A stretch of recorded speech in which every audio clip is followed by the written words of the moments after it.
Welcome into the New Orleans Saints podcast. You'll hear from players, coaches, broadcasters, and writers that cover the NFL on a daily basis. The New Orleans Saints podcast starts right now. Here's your host, Erin Summers. Welcome into the New Orleans Saints podcast. Coming off a 15-12 loss to the Philadelphia Eagles on Sunday. It was a tough break. The Saints had opportunities to win that game. Things just did not go their way. We'll break it all down as John DeShazier joins me on the podcast, our senior Saints writer. If you haven't checked out his articles, head to NewOrleansSaints.com because he's got a lot of good stuff from Sunday's game. And then, of course, what we're going to start looking forward to as we approach the game next Sunday, this upcoming Sunday, against the Falcons. So we'll get to JD first, and then in a little bit, NFL Network reporter Bridget Condon, who was on hand for her first Saints game in the Superdome. And we'll get her thoughts on the matchup as well. Let's kick it off with John DeShazier. JD, I know Saints fans are probably a little disappointed. If they went to the game, they were expecting the 45.5 points that have been put up every game so far this season. And it's only 2 games, so you kind of got to pump the brakes a little bit with what happened Sunday. What do you think the biggest issue was offensively that we didn't see the fireworks we had been seeing this season? Eric McCoy got hurt in the third play of the game. That was probably the biggest influence for the Saints offensively. If you can't protect the quarterback, then you're not going to be able to run a whole lot of offense, and that's any NFL team. And that's no slight against Lucas Patrick, who moved over from left guard to center, and who came in to replace him. Eric McCoy means that much to this offense, and you just don't have the kind of depth to replace a guy like an Eric McCoy. I understand that teams always say next man up. That's every team in history's mantra, next man up. There's a reason he's the next man, though. It's because he's not quite as good as the first guy. That's why he's the next guy. But losing Eric McCoy did not help matters whatsoever.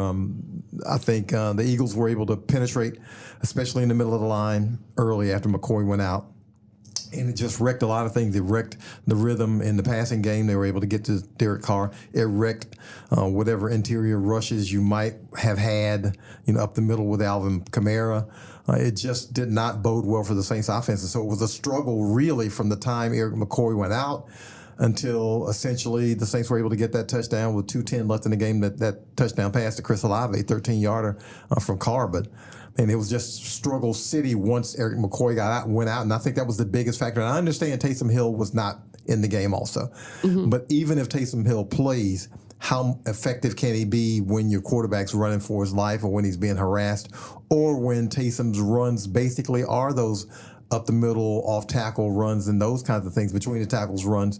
So how effective can he be without an Eric McCoy? So I think losing Eric McCoy really, really affected the game for the Saints. Yeah, there was an argument after the game. This one ends up 15-12 in the Eagles' favor, that the lack of Taysom Hill in those short yardage situations, namely the fourth quarter, 4th and 1 in the red zone, the Saints opt to go for with Alvin Kamara, and they don't get it. Although we both thought that it was a bad spot, but whatever. There's nothing you can say or do about that now. Hill probably would have been your go-to person in that situation. So there were moments that you just mentioned, maybe without McCoy, he still wouldn't have been as effective? Yeah, I'm not sure. I mean, yeah, you like Taysom in those quarterback power situations there. But again, I don't know that the Saints were getting the necessary push up front, so I don't know how much it would have helped. Maybe he runs into a would-be tackler and leans forward and gets the 1 yard anyway. All of it's hypothetical, but I know for a fact that Philly spent a lot of time on the Saints line of scrimmage. They did a lot of pushing of the Saints offensive line backwards. And so when you get that kind of penetration, it just doesn't seem to me that it's going to be a lot of success, no matter who you have back there, because it all begins up front. If you can't get the proper push up front, then it's going to be a long day. And it turned out to be a pretty long day for the Saints offensively.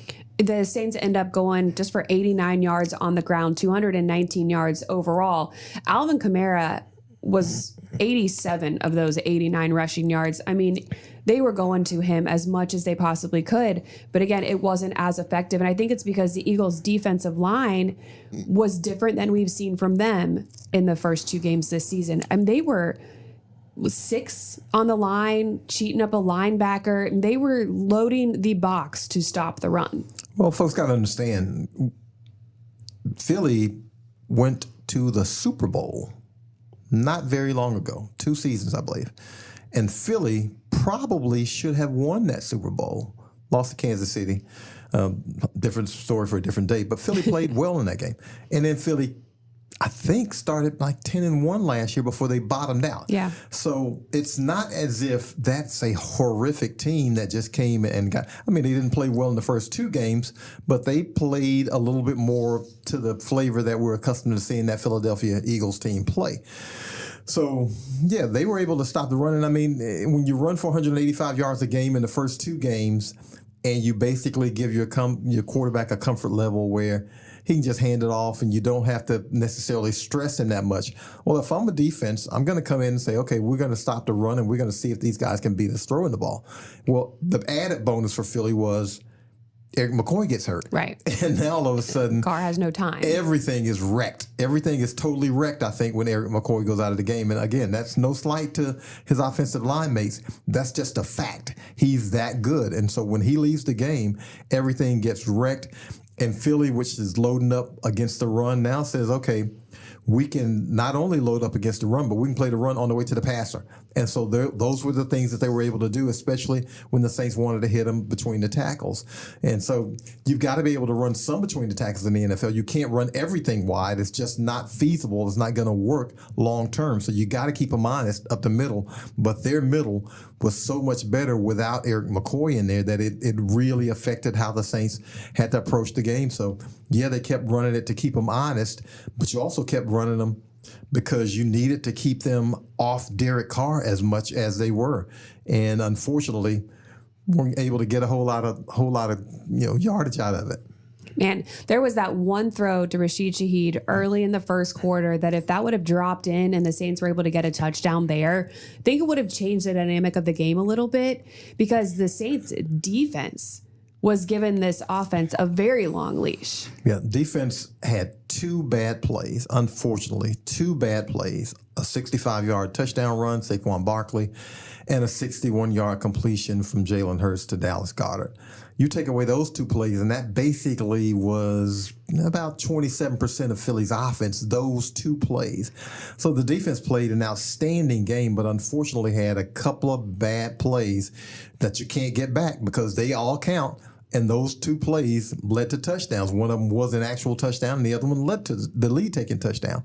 And so when you're the defense, you play that well.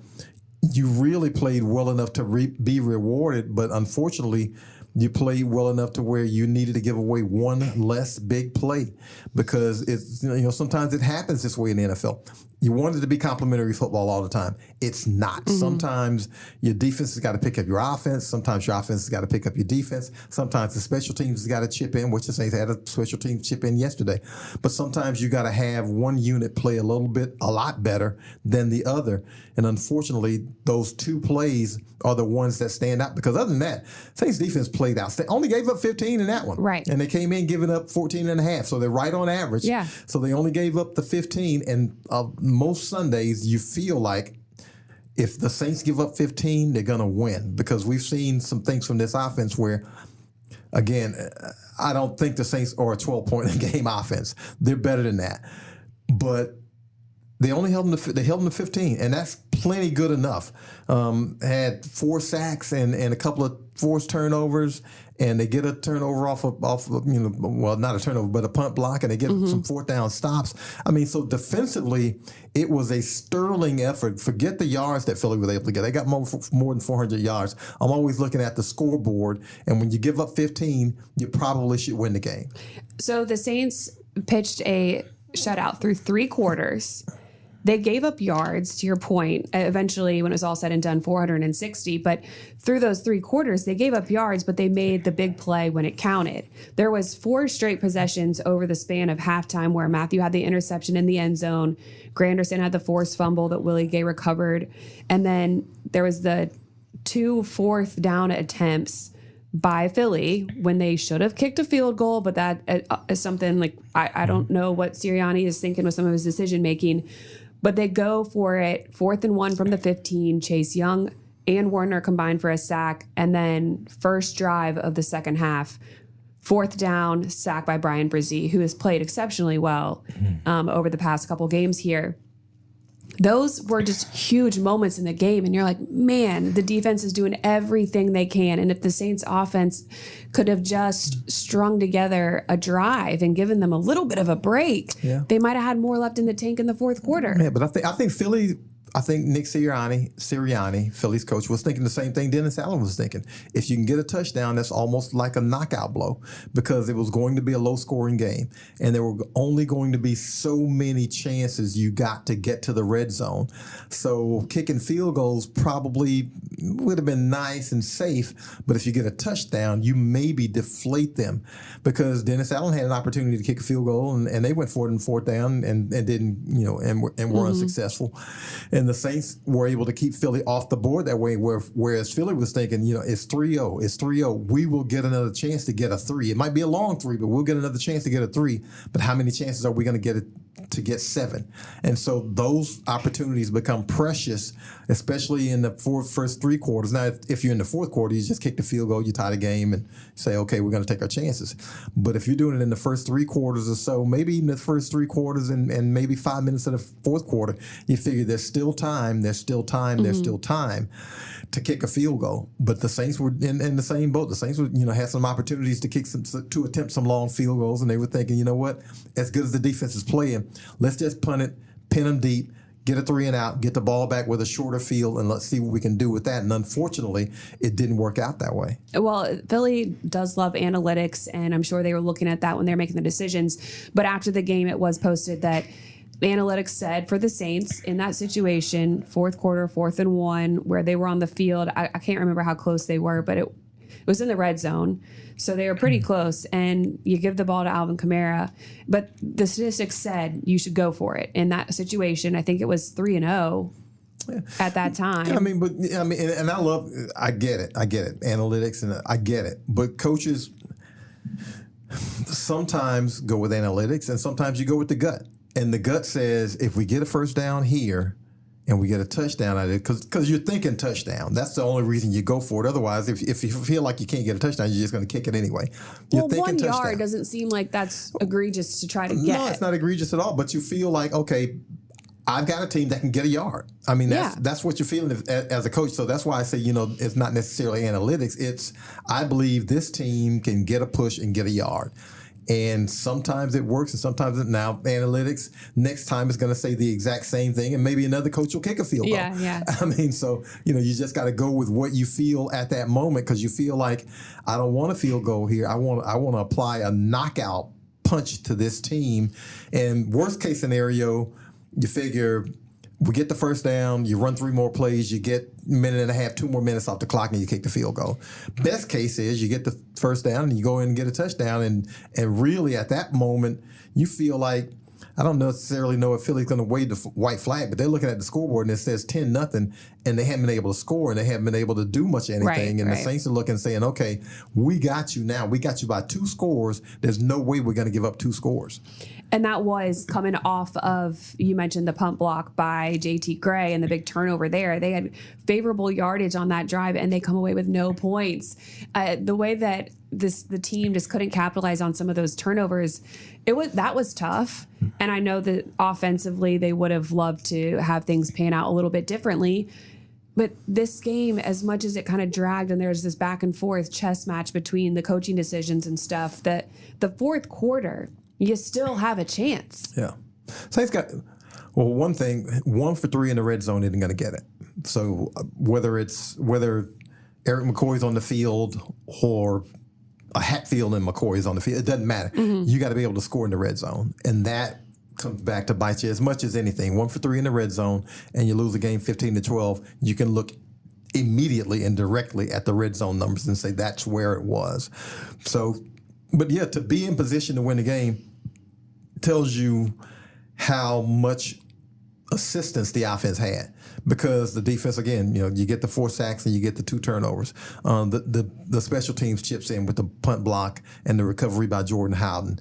So the opportunities were there for the Saints offense. And then you add in the 4th down stops. And to me, 4th down stops are like turnovers, like forced turnovers. Yeah. So basically the Saints had four forced turnovers in the game. 5 if you count the punt block. Right. And still couldn't get to the end zone but one time. That's tough to swallow. And again, I understand Eric McCoy makes a big difference. I understand Taysom Hill makes a big difference. That's a lot of extra opportunities for the offense to be able to get something going, and they were not able to take advantage of it. So that's when you look in the mirror and you kick yourself all night long. And it's hard to sleep on that one, because as an offense that put up 91 points in 2 games, you don't expect 45.5 points every game. But it's a reasonable expectation to get 24, 26 or so. You feel like this offense is efficient enough to do that, especially after watching Philly's defense the first 2 games give up, yards and points. But every game is so different in the NFL. You just can't say, well, they lost last week, therefore they're going to lose this week. They won that last week, so they're going to win this week. Every game is its own separate entity. And that Philly team that played the Saints yesterday is not the Philly team that played the Atlanta Falcons on that Monday night game. No.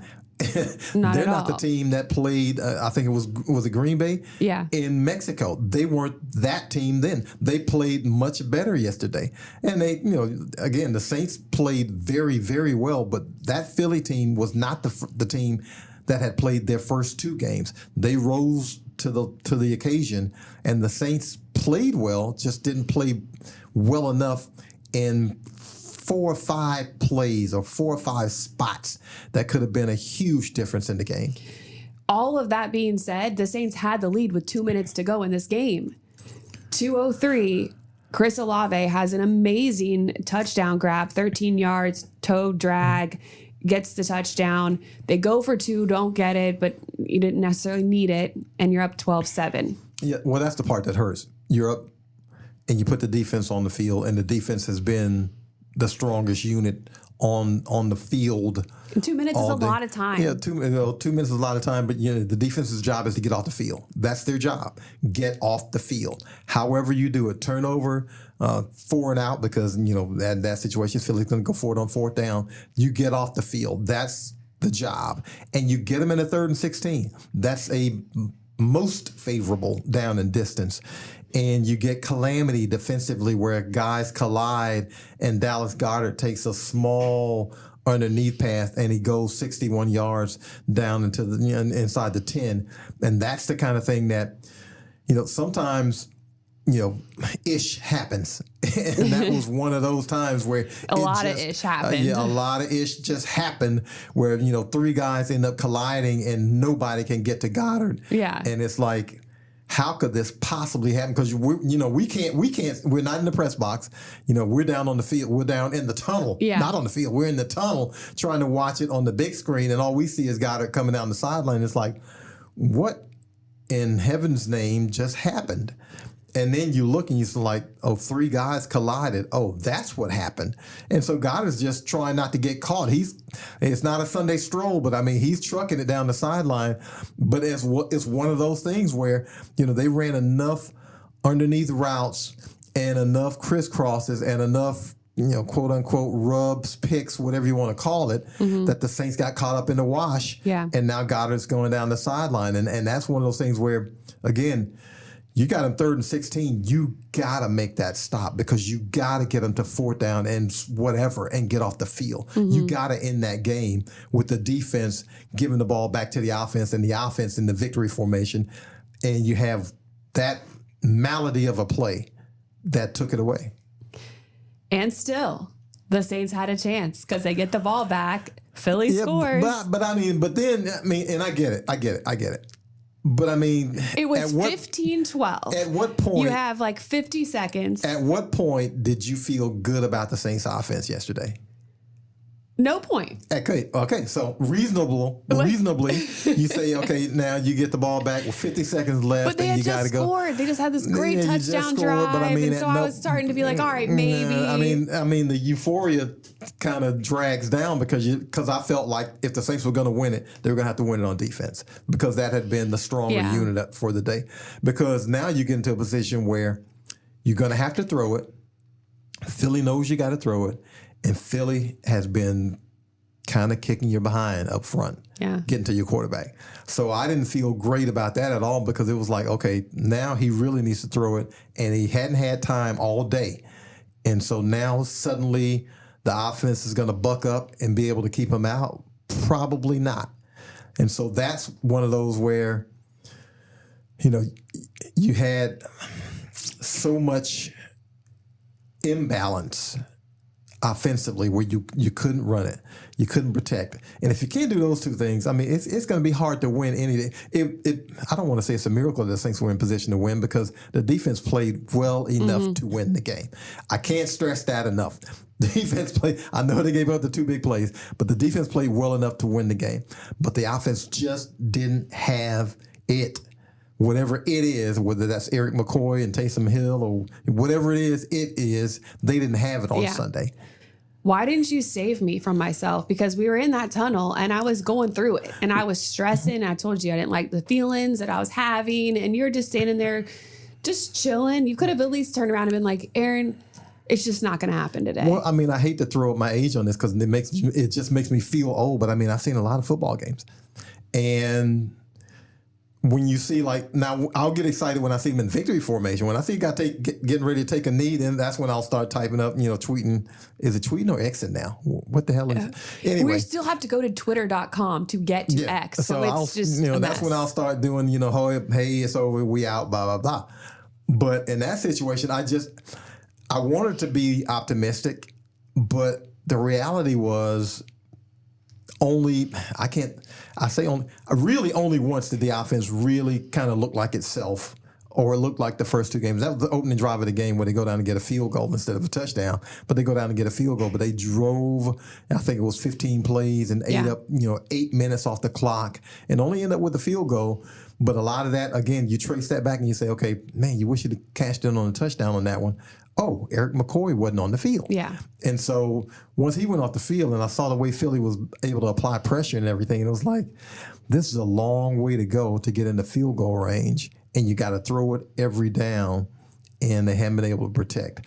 So the odds for me lowered then, and I would have been more than happy for the Saints to throw one out there and, Olave pop one and go the distance. But, the reality was, man, this is going to be a struggle to get those 30, 40, 50 yards you need to get in the field goal range, comfortable field goal range. And I didn't know if it would go the Saints' way. I was hoping it would, but I didn't feel particularly great about it because of what I'd seen up front. Yeah. Can we give a shout out to Matthew Hayball? Yeah. I mean, we don't talk about the punters a lot, but the first two games he didn't have a whole lot of work to do. We didn't know what we had, and he did not punt particularly well. But yesterday, after the first, because I thought the first point was kind of meh. But after that, I mean, there were some like real live NFL punts, like some distance and some pin them inside the 20. And it was like, okay, that's why this guy is here to be able to do that. So I thought he held up his real well when he needed to. In a game, he needed to, because he needed to pin Philly down and give the defense a chance to get a 3 and out and swing the field position, and he did his job. Yeah, he really had and even the bad punt. I say bad punt, but it went 44 yards, and it I think they had the field or bounced out of bounds or whatever. There was no return on it, so he got a favorable roll. But I mean, he did his job. The special teams did its job. Special teams did its job. Defense did its job, and the offense let them down yesterday. The offense didn't do its job. It couldn't do its job or didn't do its job, however you want to phrase it, but the offense wasn't nearly as efficient as it needed to be, and it just needed to be 3 or 4 ticks more efficient to get in field position to maybe get another touchdown or maybe get a few more field goals, or maybe, because once you get stopped on 4th down, you feel like, okay, if you get down there again with that chance, you're going to kick the field goal because now you see how precious it is. But the Saints couldn't get in position to take advantage of those two units playing really, really well. I thought, I don't know, well, a shutout, of course, but the defense is going to be hard pressed to play that well. Yeah, I mean, last year against the Patriots when they had that shutout. I mean, they were phenomenal for 3 quarters. Yeah. And I understand Philly could have kicked a couple of field goals and that kind of thing, but they when they needed the goods, they came up with the goods. Yeah. And special teams really was phenomenal because anytime, if you block a punt in the game, I'm probably speaking out of turn. If you block a punt in the game, you ought to win that game. Well, honestly, Todd Graffinini popped in today and he said, if you win the takeaway turnover battle and you have a block punt on special teams and you don't win a game, like that's just shouldn't happen. Yeah, it's probably the odds are so small that you don't win that game because you have swayed the game greatly in your favor. So, I mean, but I'll toss a bouquet to Philly's defense. Philly's defense really played well. They definitely came out different than we've seen them before. All right, so this happens. After the game, quarterback Derek Carr said he wasn't discouraged. He was pissed because they lost, but he feels like there's still a lot of good here with this offense. And we're going into Atlanta, enemy territory next weekend. Is Atlanta just going to attack the Saints the same way that Philly did here? And then there's the caveat, is Eric McCoy going to be able to play? Is Taysom Hill going to be back? Well, I'll ask you this question back at you. If you're the Falcons and you see that film, what are you going to do? Do the same dang thing. Okay, there you go. So that's that one. So now, but here's the thing. Even if Eric McCoy can't go and he's got a growing injury and those things are really tricky because you can re-injure it even worse. But here's the thing. Now you get a full week of practice with this line. Right. And you get a little bit more cohesion, you hope, and you get a little bit more chemistry, and maybe you're able to attack Atlanta the way you want to after you have all those guys out there. Because, again, I understand when you say next man up.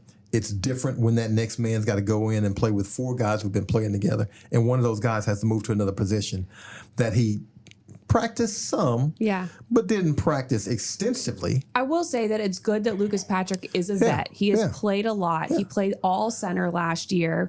So he has experience at that position and a lot of knowledge just as an offensive lineman in general. But yes, this week is going to help immensely. And here's a possible option. Cesar Ruiz was drafted as a center. Yep. He could move from right guard to center. Maybe they didn't want to do it in mid-game, and Cesar didn't take a whole lot of snaps at center during training camp, or we hadn't seen him there at practice. You know, most of these guys kind of cross-pollinate if they can, and Cesar is a guy who has played center when Eric McCoy has been injured. So maybe you move Lucas Patrick back to left guard, and we'll see that. You know, we'll see what's happening on Wednesday, Thursday, Friday. Yeah. But if Cesar Ruiz goes in and you decide to go, you know, with Landon Young at right guard. Because we didn't see Landon yesterday. Yeah, that's a possibility. And, you know, I don't know if that would be the better option for the Saints. They'll decide whether that is. But Lucas Patrick could stay at center. But either way, if you get Eric McCoy back, that is fantastic. If you don't, you at least get a week of work with all those guys to develop a little bit more and get that cohesion and get that timing down and all those things, because it's such a timing thing when you're talking about, you know, offensive linemen. So hopefully that's one of the things that, you know, one of those 2 scenarios plays out. Yeah. We will definitely keep an eye on the injuries and status as the week continues. We'll have it on NewOrleansSaints.com on the podcast on Wednesday.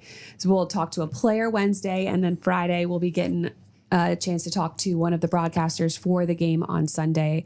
That's up there in Atlanta. It's a big game. Atlanta's coming off a close loss to Kansas City. They could have won that game. I think both these teams are coming in thinking that they let one slip away in the last week, and they really want to go out and get right. Yeah, I mean, both teams feel like Atlanta, look, that was a pass interference in the end zone. I hate to say it because, you know, I don't want to sound like I'm taking the Falcons side because we're supposed to hate them, right?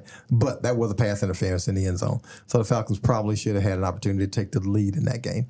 And the Saints left as they like to say, a lot of meat on the bone. Mm-hmm. They left a lot of plays on the field and probably left some points, on the field that should have been on the scoreboard. So they got to feel, their Carr and the rest of those guys not being discouraged. Shouldn't be discouraged. He should feel some type of way about it. Yeah. But he shouldn't be discouraged, because I think they have a feeling of what this offense can do and what it will do. And I mean, there were some flashes there, even yesterday when they couldn't protect. There were some flashes there. Chris Olave gets 86 receiving yards. And, Chris Olave, if Derek Carr had a little bit of time, Chris Olave was open, several times. Yeah. He caught all 6 targets. And so, I think there's something to be had there. Didn't have really enough time to get it to Rashid Shaheed deep. Mm-hmm. But that's something that you hope the chemistry on the offensive line will help rectify, because you need to be able to stretch that defense and take the top off and make those guys respect that deep speed to be able to get some mid-range stuff and some underneath stuff. So hopefully it's one of those where the Saints feeling ticked off about losing is better than the Falcons feeling ticked off about losing, and the Saints are able to take advantage. But we also got to remember that I got to throw in this one last thing. Last time the Saints saw the Falcons, they ran them out the gym. Yeah, that's true. Humiliated them. And I don't know. Got their coach fired. Yeah, and I'm sure there are some guys in that Falcons locker room who will say the right things. And there's going to be somebody in that Falcons locker room who's going to say, you know what? We got some animus toward those. Yeah, we got some animus toward those dudes. We don't like what they did, and we don't like how they did it. And, they'll pin it all down to the last, victory formation, kneel down. Jamal Williams run for a touchdown on Jameis, says, hey, we ain't going to kneel down. We're going to hand it to him, blah, blah, blah. That's one thing to be mad about. The thing they should be mad about is they got their kicked all over the Superdome, and it had nothing to do with that last play. That last play was a little bit well over before then. There was a little cheery on it, but I mean, they got kicked around the Superdome, so that's what they're going to have hard feelings about, and that's what they're going to want to have a little revenge about. Yeah, I agree. I think it's always a game that everybody gets up for. It's a rivalry game. It's a divisional matchup, and this is the first time you're going to see the Falcons with Kirk Cousins, so you got to jump out and get after it quick before they continue to figure things out the second time around later this season when you see them again. Before we wrap this up, gotta give a shout out to Alvin Kamara, though, because he did become the second leading rusher all time here in Saints history. He passed up Deuce McAllister during the game yesterday. He has 6,114 yards. Deuce had 6,096, so he is still chasing Mark Ingram, who was at the game yesterday, who's sitting on top with 6,500. So Alvin did a lot. He did all he could. Hopefully we can kind of celebrate that milestone a little bit more maybe in the next week with a win. He'll get it. I mean, he's going to take him a few more weeks, because Alvin, he generally, in fact, yesterday, I think he got 26 carries, which is a pretty heavy load for Alvin. Generally, when he's in the 15 to 20 range, that's where the Saints want him to be in terms of carries, and maybe around 20 touches total. But he's phenomenal, and he's going to end up being the all-time leading rusher in franchise history. He's going to have the touchdowns record. He already has the rushing touchdowns and the overall touchdowns records. So he's got the yards from scrimmage record. So adding the rushing title to it only would be fitting. He's going to get it in a few weeks. As long as they do it the right way, everything's going to be good. Yeah. All right. Well, JD, thank you so much. It wasn't all bad, and we have a lot of stuff that they can work on this week and hopefully go up to Atlanta and get a win. After hearing from head coach Dennis Allen Monday, he did say that he didn't have specific injury updates at that time, that medical staff is evaluating center Eric McCoy's groin injury to see the severity of it. Then they'll make plans going forward there. And then there'll be some more announcements as the week goes on through the injury report. We'll learn more. And then he did mention linebacker Demario Davis also being evaluated, didn't specify what the injury is, but that is also something that we're going to follow. In some good news, he said he was hopeful that tight end Taysom Hill would be available in Atlanta this upcoming Sunday. He did practice a couple of days last week, so at least he was back on the practice field. But with that chest injury, it just seemed like they weren't willing to put him out there in case he got hit again and suffered something a little bit more serious. All right, now let's bring in NFL Network reporter Bridget Condon. Bridget, thanks for joining me on the New Orleans Saints podcast. You got into town late Saturday and you left Sunday right after the game. Kind of a whirlwind. You're already back in LA. So how are you?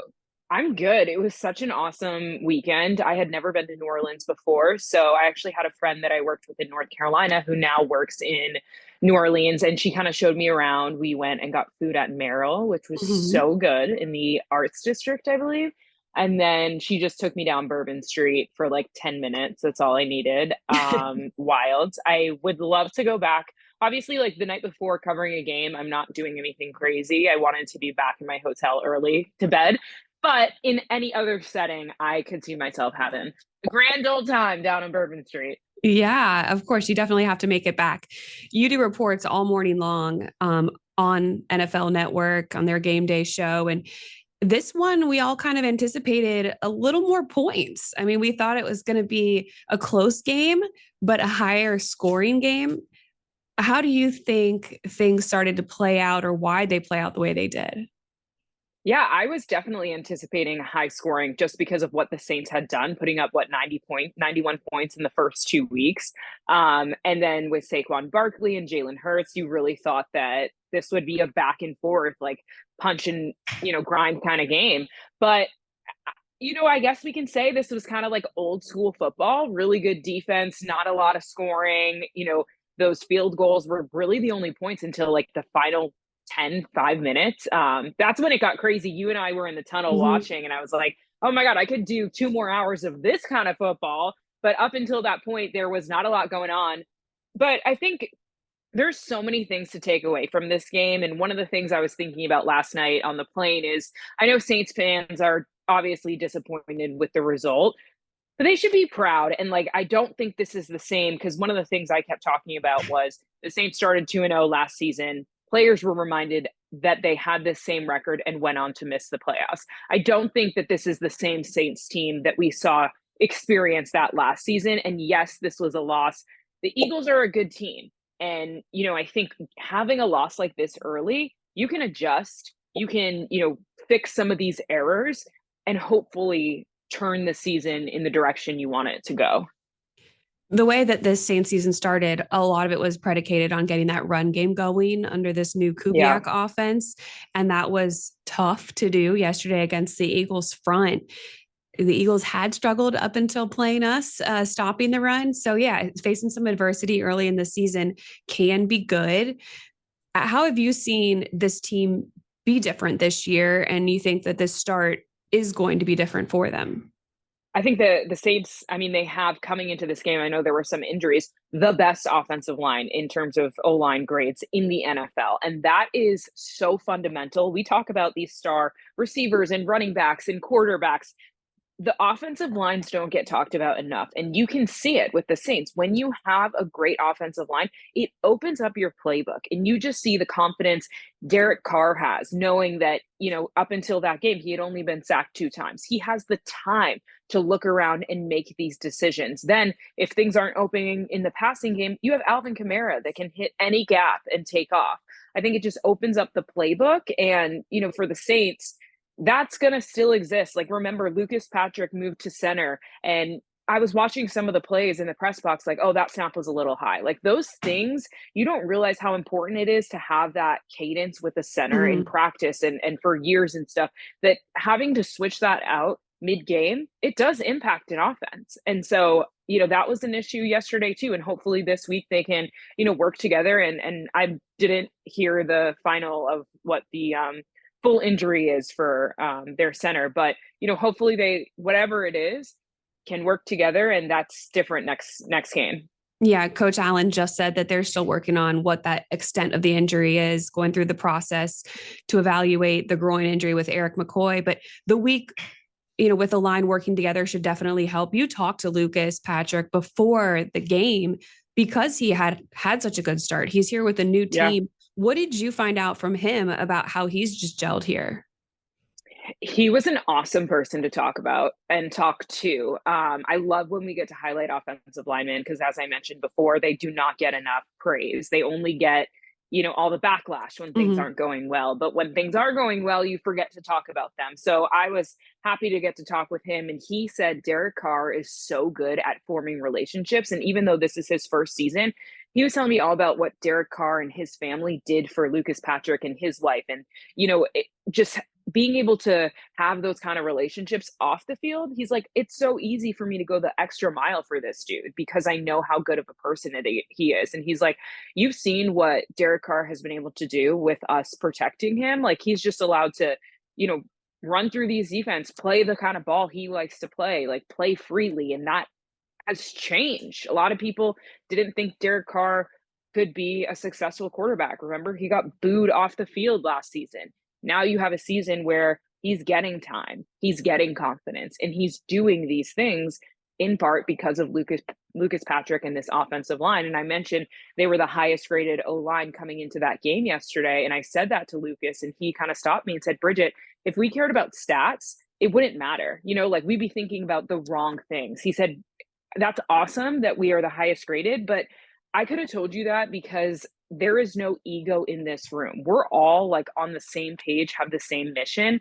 And because of the way that coaches are letting us be ourselves, we're so confident. And that's kind of reset this Saints team and allowed us to play for one another and like want to reach these goals because of who we are as people. I feel like that in itself gives me more confidence that they will get it together this week because of how they feel about each other, regardless of if Eric McCoy is able to play. Someone else that you talked to was Brian Brzee, and he had a great game. He had 2 sacks in that game. So, he's been doing really well this season, especially just being in his second year. Yeah, he was also another great player to talk with. And just about the defense, like he was saying that that's something that they pride themselves on. And he was really, happy to be a part of this Saints team. And like, he had seen the way that it had kind of changed year to year. I also got to talk to him about Alvin Kamara, which is kind of funny because as the offense is playing during a game, he's like, sometimes we're over there getting yelled at, but sometimes we do have an opportunity to look over at what the offense is doing. And he's like, I was watching AK, like, how did he just break all those tackles? Like, what the heck? Like, what is he doing? So that's kind of fun too, to even have like players on your own team looking at the field thinking something's crazy because we as being impressed fans, by viewers, somebody else. whatever, like, yeah. And I think it's just just goes to show like their tightness. And he was saying like AK is such a good guy and like so fun to be around. So he also mentioned though after that game week 2 that they're 2-0, but they're not on their high horse because he kind of put it like, he's like, this isn't like college where some weeks you play Alabama, some weeks you play Clemson, and then maybe you have a smaller school or like not great football team and you can kind of let up. He's like, in the NFL you can't do that. So as excited as they were to be 2-0, like he said, that was kind of out of our minds as we prepared. Obviously now they have a loss in their record, but I think they've done a really good job of taking things week to week. And the NFL has been crazy this season. Like you have to do it. I mean, Panthers, who we both covered, went into Las Vegas and beat the Raiders yesterday. I don't think anyone would have expected that. And it's so week to week, especially early in the season. Like you really don't know what these teams are. Yeah. And for Atlanta, they almost won against Kansas City last night. That's our next opponent. So at any given day, you never know what's going to happen. But awesome to have you here in New Orleans, experience the Superdome for the first time, and hopefully we'll get you back here. It was such a cool place. The Super Bowl is going to be insane. I'm jealous that that's your home. It's going to be crazy. But yeah, I think Saints fans, I know that they're upset, but there's a lot of positives to take away. And I think things are going to be good this year for the Saints. Well, it was awesome to catch up with you, to see you, and, stay sane because your schedule's busy. So good luck with that. I appreciate you. I'm drinking my electrolytes. That helps. I feel like maybe. There you go. Yes. Got to have that after a flight for sure. Right. Well, thanks for having me and good luck the rest of the season. Thank you. Appreciate Bridget giving me some time on a very busy Monday for her. Over the weekend, one of the original Saints legends, Tom McNeil, passed away at the age of 81. McNeil was the team's first punter on that original 1967 team, and he still holds the record for longest punt in Saints history at 81 yards. McNeil played in 26 games with the Saints over the 1967, 68, and 69 seasons. Our condolences go out to his wife and family. Week 4 is officially underway, and the Falcons are on the horizon. Day off for the Saints tomorrow, and then the real preparation begins on Wednesday. See you back here then. Thanks for listening to the New Orleans Saints podcast. Join us 3 times per week on NewOrleansSaints.com, the Saints mobile app, or you can download the podcast on iTunes. We'll see you next time, right here on the New Orleans Saints podcast.